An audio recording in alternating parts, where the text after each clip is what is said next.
got a lot of things going on, so let me have my guys. We'll kick off the show, but here's what I want to do. You guys have got the ceremonial shirts here, everybody looking good, and I want these guys, all right? I want you guys to hook the trucks up. As I said, he's a Trucks Gone Wild Hall of Famer.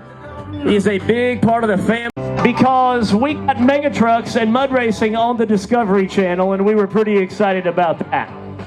So how many of you guys ever saw a television show called The Dirty Motor Truckers? Chasin'Paper, Pete, Grass Money have been doing tug-of-war against each other all over the Southeast for the last couple of years. They always put on a good show. Let's do it. All right, fellas, let's get in. Well, you guys get in and fire them up, dude. I'm gonna count down. I'm gonna count down with everybody.